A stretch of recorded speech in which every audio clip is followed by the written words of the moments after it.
Hi everyone, I'm Shom, and in today's video, we are going to talk about how to become a high value woman.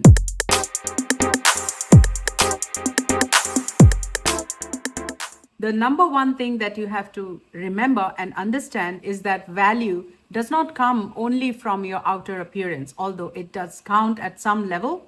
However, it actually comes from within. So if you don't have the value inside you, then no matter how many layers of foundation you're wearing or what sort of designer clothes you're wearing, nothing is going to mask that inner being. It all starts from the inner.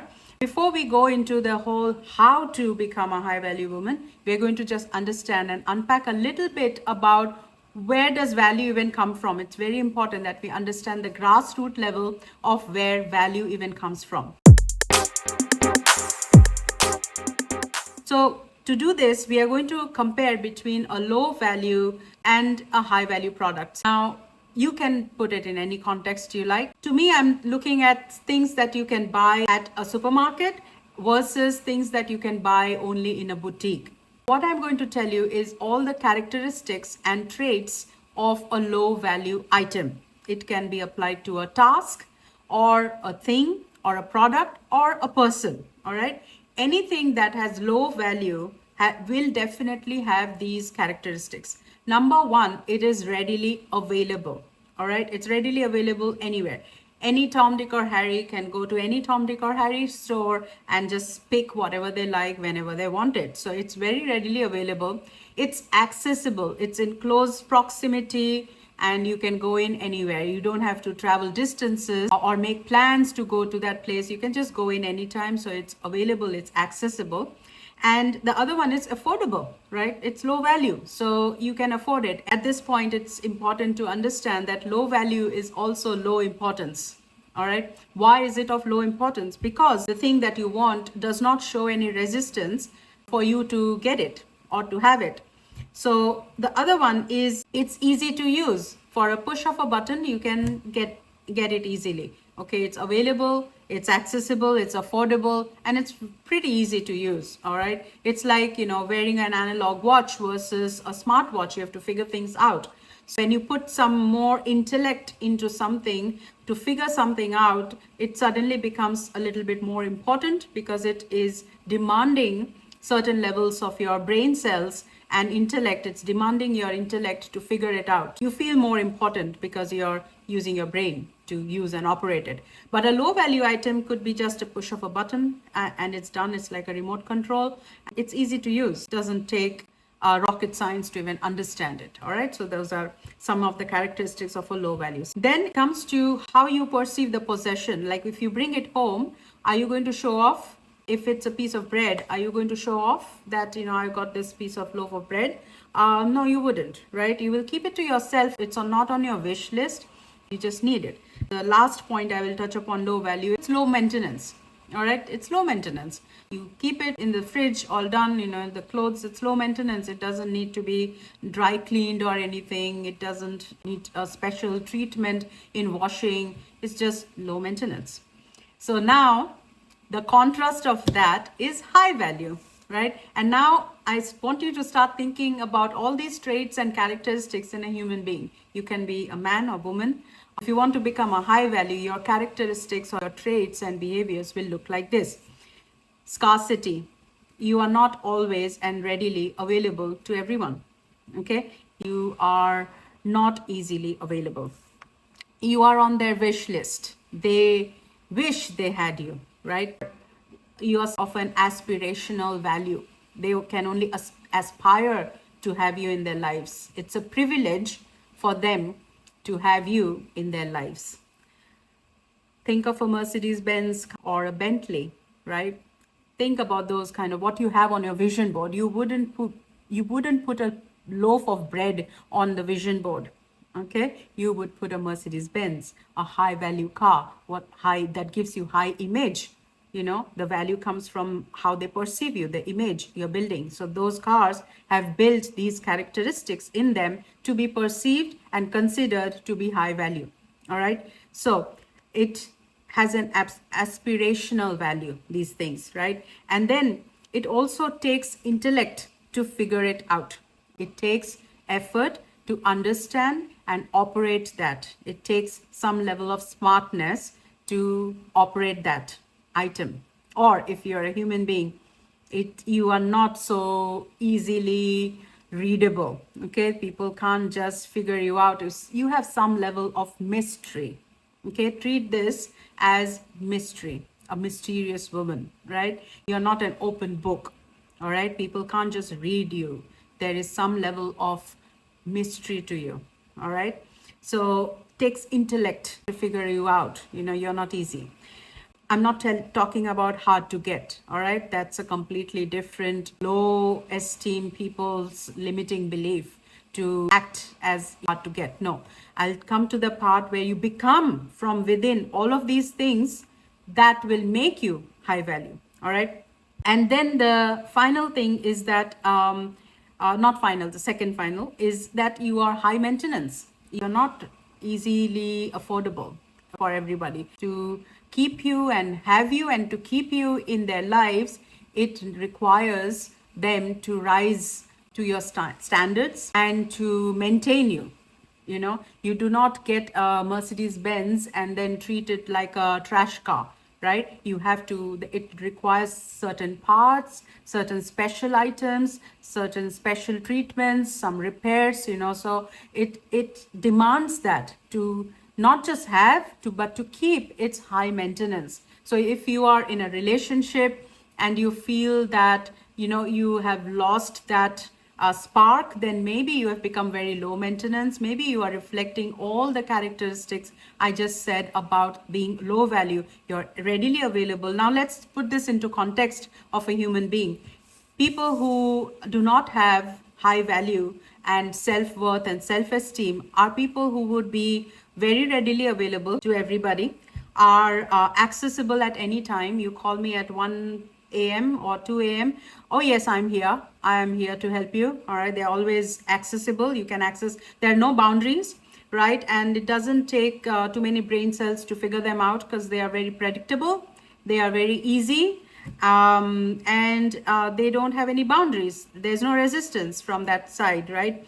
And they are low maintenance. It doesn't take much to please them. You can give them a flower and they'll lay their whole life for you, right? Or you take them out and for a date and you pay for the date and that person feels, oh my god, I'm so lucky. It's very easy to please them. And mind you not that all of these traits were me. All right, I'm talking from my own experience that I have moved and I have shifted transformed entire identity from being all those characteristics of a low value, low importance kind of a woman to becoming this high value, high importance woman. All right. And this is what I'm going to tell you today of how to make that transition happen. You understand low value and high value, what it takes and what it looks like, but how to get there. Okay, does this mean that I need to stop giving people access? Or maybe I become high maintenance? Should I keep a lot of secrets so they can use their intellect to figure me out? No, all that is very, very artificial and it's not authentic. You want to be authentically of high value, and the authenticity comes from when you actually become this person. Because at the end of the day, something that is valuable to me may not be valuable to someone else. Okay, so like for example, let's look at two high value cars like Mercedes Benz and Bentley, right? Both have got their unique features. Bentley would have options to make it a lot of customizations is possible with Bentley. Mercedes has its own image and value system, and Bentley has its own. One person going in may not want the Bentley, even though it's more expensive and it has more, social image or whatever. But I want Mercedes-Benz because certain things about Mercedes is what attracts me. So you cannot cater to everyone who's looking for high value. All right. You have to choose who you are.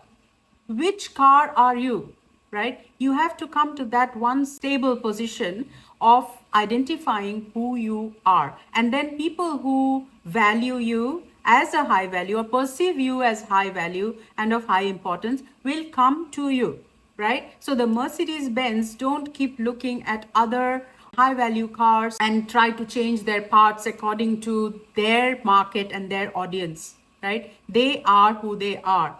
People who want Mercedes-Benz will walk into that showroom and go away with a mug, right? You have to be who you are, right? And you have to have certain formula or a process around or a system.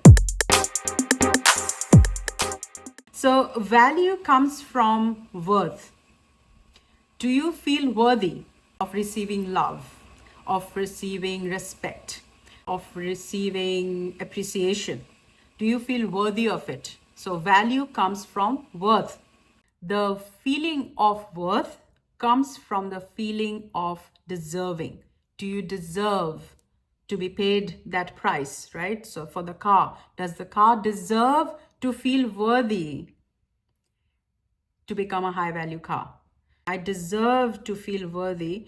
What makes you deserving is that there are enough evidence in the past of an action that you took or actions that you took in the past that gave you some sort of rewards. If you do not have, if your mind doesn't have the perception of this action and reward connection, if there is not enough evidence in your perception, in your mind of that happening, of action and reward, then you will not feel like you deserve it. And therefore, when you don't have that deserving feeling, you don't have self-worth. And when you don't have self-worth, you do not have high value. The conclusion is very simple. To build high value, you need to feel worthy. And to feel worthy, you need to feel deserving. And you will only feel deserving when there is enough evidence of actions that you took that has given you rewards. So it all boils down to actions. If you do not feel worthy and if you don't have enough evidence, then you got to do more. You haven't done enough to feel worthy. So there are two ways to look at this, right? One is to look into the past, because all this time what we have done is have a long checklist of things that we want to do, and we look at things that we haven't accomplished and haven't done, right? Say for example, you make a plan to go to the gym 6 days a week, and now you have only gone 3 days. So it's up to you whether you want to see the glass half full or half empty, right? So you go back and look at the week and say, oh, I did not go to the gym 3 days in the week. There is another way to build the action and reward connection, is to look at the things that you actually did and accomplished. So you did go to the gym 3 days in the week. So that gives you that connection that, okay, I did go. So you feel good about yourself. Okay, I need to work on making it 4 days or 5 days, right? That is, you keep moving that way. But then in the past, this is in the past, you're building evidence in the past, right? So I'm sure that you have achieved so much in life, at jobs and at, with friends. You may have helped someone. You may have, go and look at all the good deeds you did in the past. And you don't need to wait for external rewards or external people giving you validations. No, you give it to yourself, all right? Because that's where it matters, right? It doesn't even matter whether you get it from outside or not, if you believe that you did good deed, right? So go back in the past and look at all the actions that you took and feel worthy for that. Then you have evidence. Like, for example, the whole reason I did 75 hard, and there's a video on my channel for it, is to prove myself that I can finish what I started. I had a label on my head. It's like a self-perception, a self-concept, or a self-limiting belief that I never finish what I started. And there is clear evidence in the past that has come true, right? That is true, that I have never finished. And also there were a lot of validation from the external, where people told me that you never finish. So there was clear evidence that that's true. And I did not feel worthy. I did not feel deserving. I did not feel deserving of the outcome I want or the results I want, because you know what? I never finish what I started. So Therefore, I did 75 hard to prove myself wrong, right? And I had to build that evidence for 75 long days, consecutive days. I did do 2 workouts a day, 45 minutes each, one outdoors in all stormy weathers and rains and everything. I put in the action. I had a limiting belief where I would consider myself, or not myself, there would be a trigger that if someone ridicules me or makes a joke out of something, it would trigger me, because not because they believe that I am dumb, but because I would believe I am dumb. Why? Because I have given enough evidence to my brain from past occurrences and incidents that I am not good enough. So the way to change that is to do more of what will make me feel more deserving. So during 75 Hards, I read 10 books, right? Complete books, all self-development. They can't be fictitious novels and magazines. They have to be real self-development, personality development books. So I did that. And in the whole wake of, last 6 months, I have filled my mind with so much knowledge and wisdom that today, if someone calls me that, like you are not intelligent, it's not going to trigger me, because I have got enough evidence that I have done the opposite, and I have proven myself, not them. This is not for them. I've proven myself to be intelligent. And so there is evidence. If you don't feel worthy enough, you are not doing enough. Just by calling yourself, I deserve, I'm worthy of it, all these are fake affirmations which mean nothing. Your intellect knows that you are lying. All right. To feel all of that, you need to put the necessary actions. So if I call myself an author and I haven't even written one word or one sentence towards writing a book, then it's fake affirmation. I'm an author. It's just empty of nothing. It's not authentic, right? So you have to become from within. You got to do more of what you don't feel deserving of yet. So to become a high value, all of those characteristics of a high value woman, of not readily available. When does that happen? Not by playing hard to get. When you are genuinely, sincerely, actively focused on developing yourself, your business, when you're genuinely busy, you're not just hard to get. You are actually not pretending, but you are busy chasing your goals, working on your dreams, building a better life, becoming the better version. You are investing in yourself, and therefore you do not have time for people to access you anytime. Now that you are true to your purpose, you're true to your goals, and you are very clear in your head where you want to go, what you want to do, you are clear, you have a purpose in life. You will have boundaries, right? You will create boundaries because of that, not just to create boundaries for the sake of creating boundaries and to feel valuable. That's fake, right? That's not authentic. There has to be a purpose. Your life has to be purpose led to feel all of that, because it will become automatic. You don't have to work on these traits to feel more importance, or to become less available, to become less accessible, to become this mysterious woman who needs intellect to be figured out. You don't need to work on these things, because they will be automatically happening when you live a purpose-led life, because you're so focused on yourself, right? And therefore then you have room for other people, and but in time slots. You look at your calendar, whether you're available or not. It's for everybody, because this is my time. It's for family, friends, whoever do not have access when I'm working on something that is important, right? Right now I'm making this video. This is my time, my slot. So it doesn't matter who calls me, unless it's an emergency.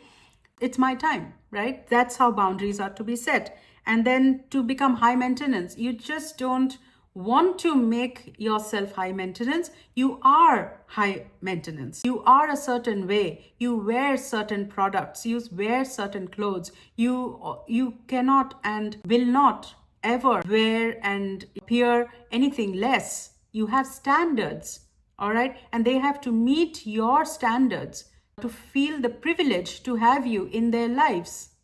All right. So all that is secondary. Yes, those are the characteristics of a high value woman, but you do not build these characteristics, you build yourself. And when you do that, these characteristics are intrinsic to becoming a high value woman. All right. So today, this video was only about that. If you want to work with me, the link is all in the description.